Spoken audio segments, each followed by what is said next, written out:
Iran Israel যুদ্ধের মধ্যে Iran থেকে এ পর্যন্ত 100 জন বাংলাদেশিকে সরিয়ে নেওয়া হয়েছে। করাচি দুবাই হয়ে ফিরবেন তারা ঢাকায়। ব্যবস্থা করা হয়েছে দেশটিতে বাংলাদেশিদের সহায়তা দিতে প্রয়োজনীয় অর্থ পাঠানোরও। দুপুরে পররাষ্ট্র সচিব মোহাম্মদ নজরুল ইসলাম এসব তথ্যই জানান। এ বিষয়ে আরও জানবো, আমাদের সাথে আরও জানাতে বার্তা কক্ষ থেকে যুক্ত হচ্ছেন বিশেষ প্রতিনিধি ইশরাত জাহান উর্মি। উর্মি, নিশ্চয় শুনতে পাচ্ছেন।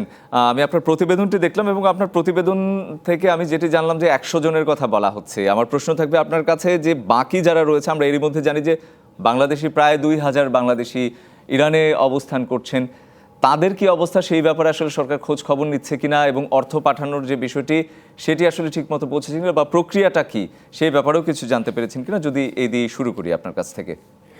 রঞ্জন, আপনার এই প্রশ্ন কিন্তু আমাদেরও ছিল ভারপ্রাপ্ত পররাষ্ট্র সচিবের কাছে যে 400 তেহরানে রয়েছে। আপনি 2000-এর কথা বলছেন, 2000 হচ্ছে পুরো ইরানে। তেহরানে রয়েছেন 400 বাংলাদেশি, তার মধ্যে 100 জন আসলে যোগাযোগ করেছেন দূতাবাসের সাথে হটলাইনে এবং অন্যান্য মাধ্যমে, এবং তাদেরকে সরিয়ে নেওয়ার ব্যবস্থা হচ্ছে। তাহলে রেস্ট অফ দ্য পিপল যারা রয়েছেন, বাকি 300 জন, তাদের কি হবে, এই প্রশ্নটি আমরা করেছিলাম।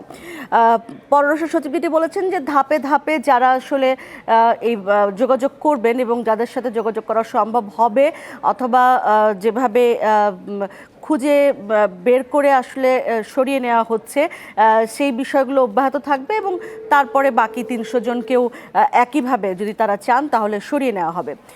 একটা জিনিস একটু আমি যদি দর্শকদের জন্য বলি যে তেহরান কিন্তু অনেক বড় একটা জায়গা, মানে তেহরানে যে জায়গাটি আসলে আক্রান্ত হচ্ছে বা যেসব স্থান আক্রান্ত হচ্ছে সেসবের বাইরেও কিন্তু তেহরানের অনেক বড় জায়গা রয়েছে। অর্থাৎ এখন এই 100 জনের যে লিস্ট, আসলে আপডেটেড লিস্ট যেটি এই মুহূর্তে পররাষ্ট্র মন্ত্রণালয়ের অথবা তেহরান দূতাবাসের কাছে রয়েছে, সেই লিস্ট অনুযায়ী ওনারা যেখানে রয়েছেন, ওনারা যে এখনই তেহরান ছেড়ে দিয়েছেন ব্যাপারটা কিন্তু এমন নয়। প্রায় 50 কিলোমিটার 52 কিলোমিটার দূরের নিরাপদ স্থানে আসলে তাদেরকে সরিয়ে নেওয়া হয়েছে। অর্থাৎ তারা এখনও প্রক্রিয়ার মধ্যে রয়েছেন, এবং এরপরে আপনি জানেন যে যেটি ভারপ্রাপ্ত পররাষ্ট্র সচিব বলছিলেন যে পাকিস্তান, তুরস্ক এসব দেশের মাধ্যমে আসলে তাদেরকে ধীরে ধীরে ধাপে ধাপে সরিয়ে নেওয়া হবে। আর আপনি টাকার বিষয়টি, টাকা পয়সা পাঠানোর বিষয়টি বলছিলেন, এটি খুবই গুরুত্বপূর্ণ। কারণ হচ্ছে টাকা পয়সা না পাঠালে বা যথেষ্ট পরিমাণ অর্থ সহায়তা না থাকলে তো আসলে এই যারা বাংলাদেশি রয়েছেন তাদেরকে সরানো খুব সহজ বিষয় না। এখানে প্লেন ফেয়ারের বিষয় রয়েছে, অন্যান্য এক্সপেন্ডিচার রয়েছে, এবং আপনি একই সঙ্গে জানেন যে ইরান যেহেতু আন্তর্জাতিক নিষেধাজ্ঞার কবলে রয়েছে, মার্কিন নিষেধাজ্ঞার কবলে রয়েছে বিশেষত, তাদের সঙ্গে কিন্তু বৈধ পথে টাকা পয়সা পাঠানো যায় না বৈধ কোনো চ্যানেলে, যে কারণে আমাদের যে দূতাবাস তাদের বেতন ভাতা বা ইত্যাদি ইত্যাদিও কিন্তু দুবাই থেকে তাদেরকে তুলতে হতো। সানবিট সব দিবে সামাল। সানবিট ম্যাজিক প্রেস ডিশওয়াশিং এর মাথা ঘোরানো সলিউশন। তো এই মুহূর্তে আসলে যেটি করা হচ্ছে সেটি হচ্ছে যে আমাদের একজন কর্মকর্তা যিনি তেহরান থেকে এসেছিলেন, তিনি আবার তেহরানে ফেরত যাচ্ছেন।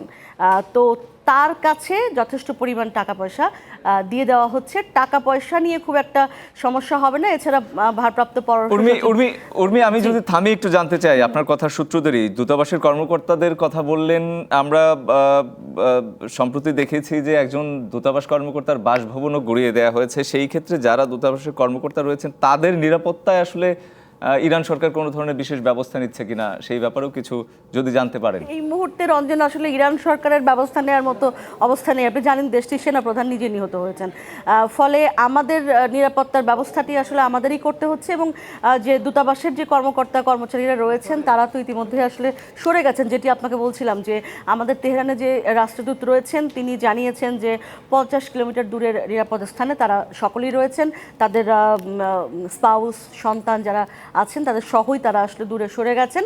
কিন্তু তারা তেহরানের আমাদের যেই দূতাবাসটি রয়েছে সেখানে নিয়মিত তাদের আসলে যাতায়াত করতে হচ্ছে নানা কারণে, যদিও আমাদের পররাষ্ট্র মন্ত্রণালয় থেকে তাদের প্রতি নির্দেশ আছে যে যতটা সম্ভব আসলে কম মুভ করা, কারণ কখন কি হয় এটা আসলে বলা যায় না, কিছুতেই কখন কি ঘটে যায় বলা যায় না।